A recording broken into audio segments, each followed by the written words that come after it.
Book 11, called Purifying Practice, was translated several times as early as the 3rd century.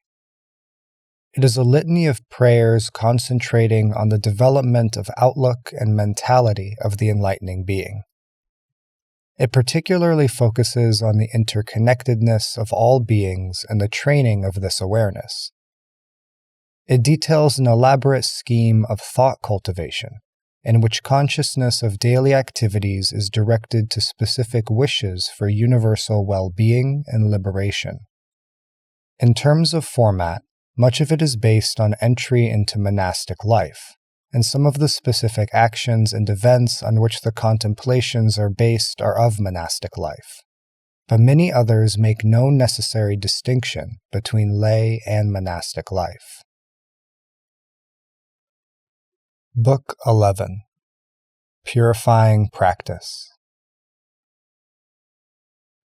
Then the enlightening being chief in knowledge asked the enlightening being Manjushri, "How can enlightening beings attain faultless physical, verbal, and mental action? How can they attain harmless physical, verbal, and mental action? How can they attain blameless physical, verbal, and mental action? How can they attain invulnerable physical, verbal, and mental action? How can they attain non-regressive physical, verbal, and mental action? How can they attain unshakable physical, verbal, and mental action? How can they attain excellent physical, verbal, and mental action? How can they attain pure physical, verbal, and mental action? How can they attain unpolluted physical, verbal, and mental action? How can they attain physical, verbal, and mental action that is guided by wisdom? How can they attain birth in appropriate places, among good people, physically complete, with full mindfulness, understanding, completeness in conduct, fearlessness, and awareness? How can they attain excellent discernment, foremost discernment, supreme discernment, immeasurable discernment, incalculable discernment, inconceivable discernment, incomparable discernment, unfathomable discernment, inexpressible discernment? How can they attain causal power, willpower, skill power, the power of proper conditions and objects of attention, faculty power, powers of observation, the power to stop the mind, powers of analytic insight, and power of contemplative thought? How can they attain skill in analyzing the psychophysical elements and organs, skill in analyzing interdependent origination, skill in analyzing the realms of desire, form, and formlessness, and skill in understanding the past, present, and future?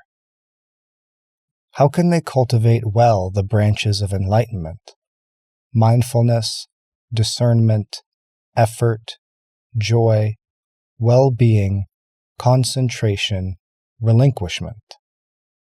How can they attain emptiness, signlessness, wishlessness?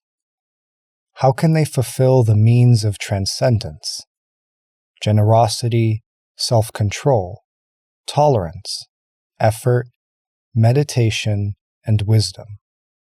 How can they fulfill kindness, compassion, joy, and equanimity? How can they attain the power of knowledge of what is so and what is not, the power of knowledge of consequences of past, future, and present acts, the power of knowledge of superiority and inferiority of faculties, the power of knowledge of various realms, the power of knowledge of various understandings, the power of knowledge of where all paths lead, the power of knowledge of defilement or purity of meditations, liberations, and trances, the power of knowledge of past lives, the power of knowledge of unhindered clairvoyance, and the power of knowledge of having cut off all taints? How can they always gain the protection, respect, and support of celestial kings, dragon kings, yaksha kings, Gandharva kings, Titan kings, Garuda kings, Kinnara kings, Mauraga kings, human kings, and Brahma kings. How can they be a reliance and savior, a refuge and resort, a lamp and a light, an illuminator and a guide, a supreme and universal leader for all sentient beings? How can they be foremost and greatest, excellent and supreme, sublime and most wonderful, highest and unexcelled, incomparable and peerless among all sentient beings? Manjushri said to Chief in Knowledge, "Excellent, O child of Buddha! You have asked this out of a desire to benefit many, to bring peace to many, out of pity for the world, to profit and gladden celestial and human beings. Child of Buddha, if enlightening beings use their minds properly, they can attain all supreme qualities, can have a mind unhindered in regard to all enlightening teachings, can remain on the path of the Buddhas of past, present, and future, never leaving it even while living in the midst of sentient beings, can comprehend the characteristics of all things, cut off all evil, and fulfill all good. They will be physically most excellent, like universally good. All of their practical vows they will be able to fulfill, and will be free in all ways, and will be guides for all sentient beings. How can they use their minds so as to attain all supreme sublime qualities? Enlightening beings at home should wish that all beings realize the nature of home is empty and escape its pressures. While serving their parents, they should wish that all beings serve the Buddha, protecting and nourishing everyone. While with their spouses and children, they should wish that all beings be impartial toward everyone, and forever give up attachment. When attaining desires, they should wish that all beings pull out the arrow of lust and realize ultimate peace. On festive occasions, they should wish that all beings enjoy themselves with truth and realize amusements not real. If in palace rooms, they should wish that all beings enter the sanctified state, forever rid of defiled craving. When putting on adornments, they should wish that all beings give up phony decoration and reach the abode of truth. When climbing up in balconies, they should wish that all beings ascend the tower of truth and see through everything. When they give something, they should wish that all beings be able to relinquish all, with hearts free of clinging. When in gatherings or crowds, they should wish that all beings let go of compounded things and attain to total knowledge. If in danger and difficulty, they should wish that all beings be free, unhindered wherever they go. When they give up home life, they should wish that all beings have no hindrance in leaving home, and that their minds be liberated. Entering a monastery, they should wish that all beings expound various principles of non-contention. Going to tutors and teachers, they should wish that all beings skillfully serve their teachers and practice virtuous ways. Seeking initiation, they should wish that all beings reach the non-regressing state, their minds without impediment. Shedding lay clothing, they should wish that all beings cultivate roots of goodness and abandon the yoke of transgressions. When shaving off their hair, they should wish that all beings forever divorce all afflictions and pass on to ultimate tranquility. Putting on religious garb, they should wish that all beings be undefiled in mind and fulfill the way of the great sage.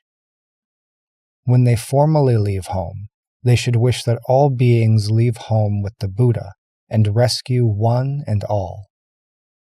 Taking refuge in the Buddha, they should wish that all beings continue the lineage of Buddhas conceiving the unexcelled aspiration. Taking refuge in the teaching, they should wish that all beings enter deeply into the scriptures, and their wisdom be deep as the sea. Taking refuge in the community, they should wish that all beings order the masses, all becoming free from obstruction. When receiving the learner's precepts, they should wish that all beings learn self-control well, and not do any wrong. Receiving a mentor's instruction, they should wish that all beings bear themselves with dignity, and that their actions be truthful. Receiving a teacher's guidance, they should wish that all beings enter the knowledge of birthlessness, and reach the state of independence. Receiving the full set of precepts, they should wish that all beings fulfill all means of liberation, and master the supreme teaching. When entering a hall, they should wish that all beings ascend to the unexcelled sanctuary and rest there secure, unshakable. When setting out a seat, they should wish that all beings cause good principles to bloom and see their true character. Sitting up straight, they should wish that all beings sit on the seat of enlightenment, their minds without attachment. Sitting cross-legged, they should wish that all beings have firm and strong roots of goodness, and attain the state of immovability. Cultivating concentration, they should wish that all beings conquer their minds by concentration, ultimately with no remainder. When practicing contemplation, they should wish that all beings see truth as it is, and be forever free of opposition and contention. When uncrossing the legs, they should wish that all beings observe that all acts and all things return to dispersal and extinction.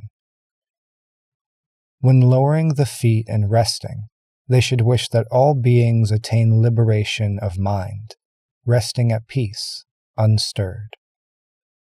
When raising the legs, they should wish that all beings leave the sea of birth and death, and fulfill all good qualities.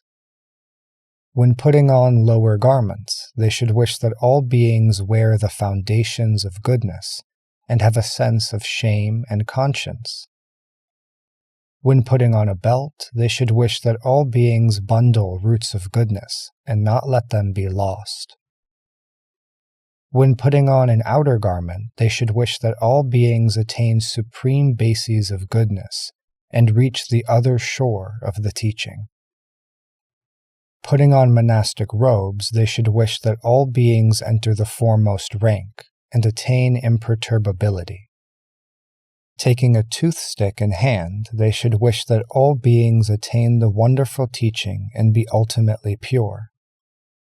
When chewing on the toothstick, they should wish that all beings be harmonious and pure in mind, biting through all afflictions.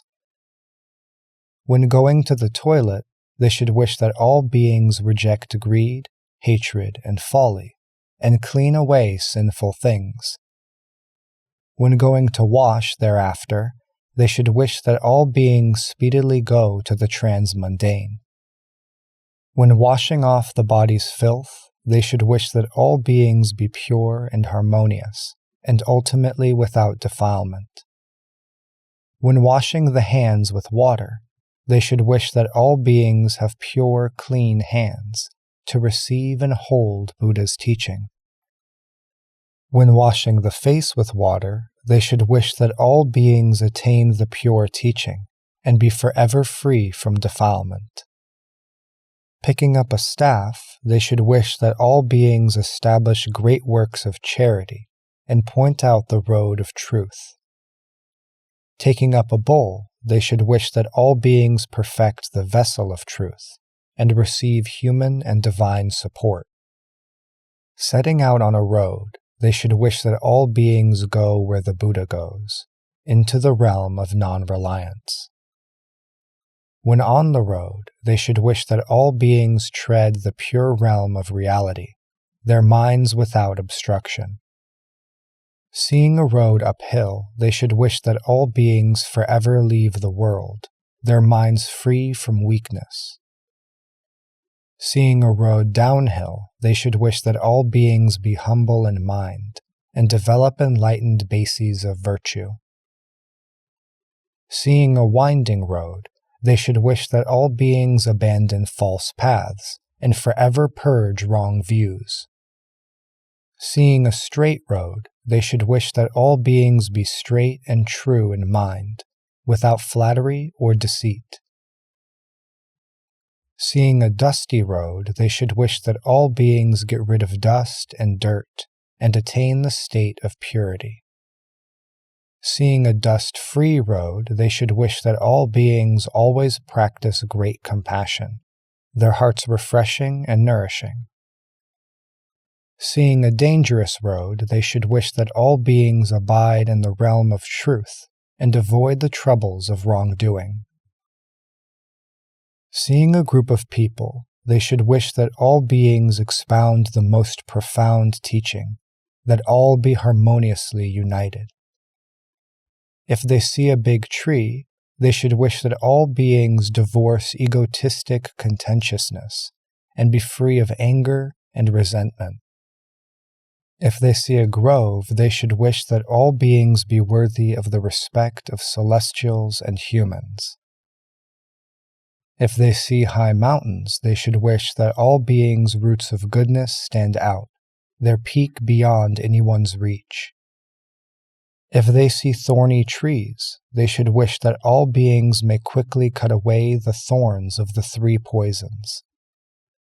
Seeing trees with luxuriant foliage, they should wish that all beings make a canopy of light, with stability and liberation.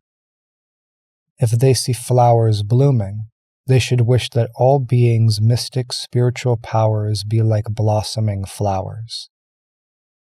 If they see blossoms on trees, they should wish that all beings' features be like flowers, with all marks of distinction. If they see fruits, they should wish that all beings attain the supreme teaching and realize the way of enlightenment. If they see a big river, they should wish that all beings gain entry into the stream of truth and enter the ocean of Buddha knowledge. If they see a reservoir, they should wish that all beings quickly awaken to the truth of the oneness of the Buddhas.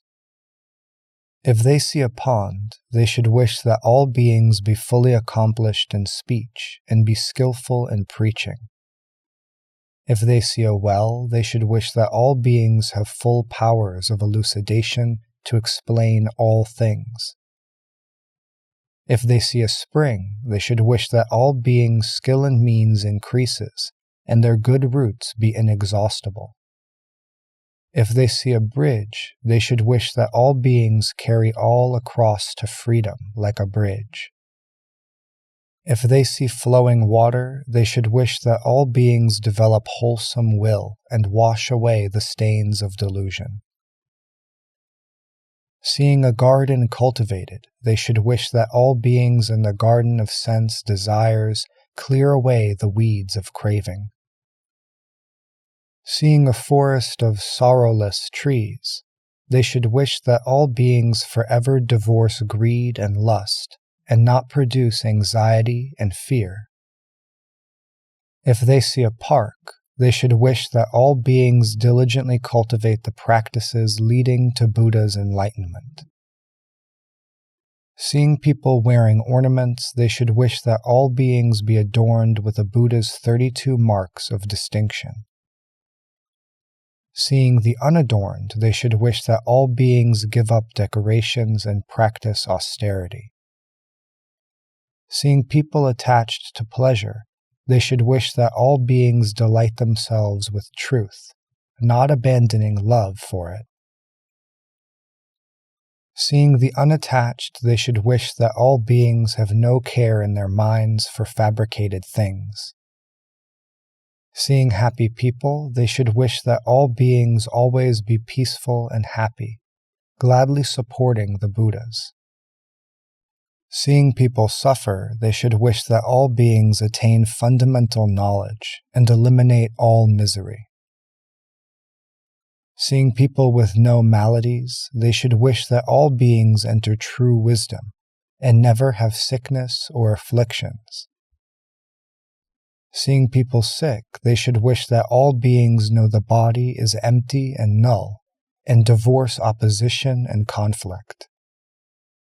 Seeing handsome people, they should wish that all beings always have pure faith in the enlightened and enlightening ones. Seeing ugly people, they should wish that all beings not become attached to anything not good. Seeing grateful people, they should wish that all beings be able to know the blessings of the Buddhas and enlightening beings. Seeing ungrateful people, they should wish that all beings not increase the punishment of those who are bad. If they see mendicants, they should wish that all beings be harmonious and tranquil, ultimately conquering themselves. Seeing Brahmins, they should wish that all beings always maintain pure conduct, getting rid of all evil. Seeing ascetics, they should wish that all beings by austere practices reach the ultimate state. Seeing self-disciplined people, they should wish that all beings strongly maintain their will and practice, and not give up the Buddha's path. Seeing people wearing armor, they should wish that all beings always wear the armor of virtue, heading for the teacherless state. Seeing the unarmed, they should wish that all beings be forever rid of all doings that are not good. Seeing people debate, they should wish that all beings be able to refute all erroneous doctrines. Seeing people of proper livelihood, they should wish that all beings succeed in pure livelihood without improper behavior. If they see a king, they should wish that all beings become kings of truth, always expounding the right teaching. If they see a prince, they should wish that all beings be reborn from the truth and be children of Buddha. If they see an elder, they should wish that all beings be able to clearly cut off and not practice evil ways. If they see a great minister, they should wish that all beings always maintain right mindfulness and practice all virtues. If they see a castle, they should wish that all beings gain strong and firm bodies and indefatigable minds. If they see a capital, they should wish that all beings collect all virtuous qualities and always be joyful and blissful. Seeing someone in a forest, they should wish that all beings be worthy of praise and honor of celestials and humans. Entering a village to beg, they should wish that all beings enter the profound realm of truth, their minds without impediment. Coming to someone's door, they should wish that all beings enter into all doors of Buddha's teaching. Having entered a house, they should wish that all beings might enter the vehicle of Buddhahood, which is equal in all times. Seeing someone who doesn't give, they should wish that all beings never ever give up supremely virtuous ways. Seeing those who give, they should wish that all beings forever abandon the three evil paths and their miseries. If they see an empty bowl, they should wish that all beings be pure of heart and empty of afflictions. If they see a full bowl, they should wish that all beings completely fulfill all virtuous ways. If they receive respect, they should wish that all beings respectfully practice all the Buddha's teachings. If they get no respect, they should wish that all beings not act in any ways that are not good. Seeing people with conscience, they should wish that all beings act with discretion and cover their organs. Seeing the shameless, they should wish that all beings give up shamelessness and abide in the way of kindness. If they get fine food, they should wish that all beings should fulfill their aspirations and be free from envy and longing. If they get poor food, they should wish that all beings should not fail to obtain the taste of all meditations. Getting soft food, they should wish that all beings be imbued with compassion, their minds becoming gentle.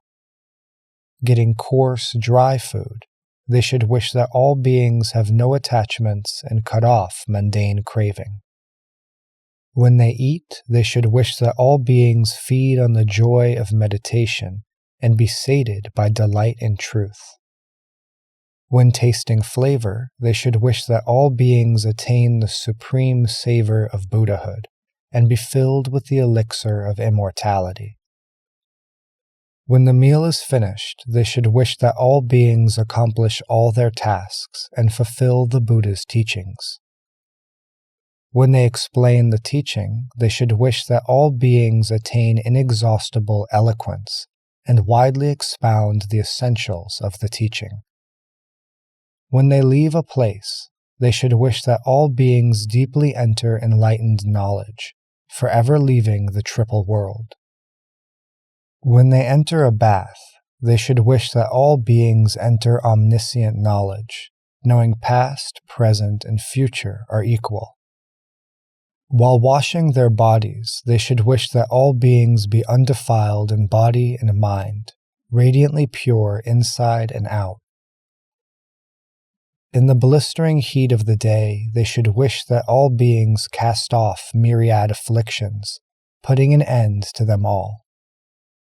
When the heat subsides and begins to cool, they should wish that all beings experience the highest truth and be ultimately cool.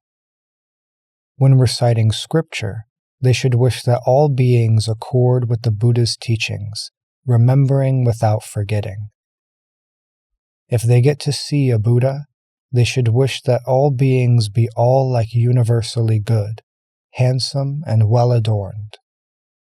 When seeing a Buddha's tomb, they should wish that all beings be honored as the shrine and receive the offerings of celestials and humans. Reverently gazing at the shrine, they should wish that all beings be looked up to by all celestials and humans.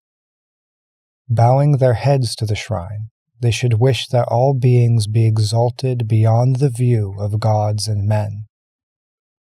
Circumambulating the shrine, they should wish that all beings act without offense and develop omniscience. Circling the shrine thrice, they should wish that all beings diligently see the Buddha's path without indolence of mind. Praising the Buddha's virtues, they should wish that all beings fulfill all virtues extolled endlessly. Praising the Buddha's distinguishing marks, they should wish that all beings develop the Buddha body and realize formless truth. When washing their feet, they should wish that all beings fulfill the bases of spiritual powers, unhindered wherever they go. When going to sleep at night, they should wish that all beings attain physical ease and undisturbed minds. Awakening from sleep, they should wish that all beings awaken omniscience, perceiving in all directions. Child of Buddha, if enlightening beings use their minds in this way, they will attain all supremely wonderful qualities, which cannot be dislodged by any gods, demons, monks, Brahmins, Gandharvas, Titans, etc., or by any Buddhist followers or self-enlightened ones.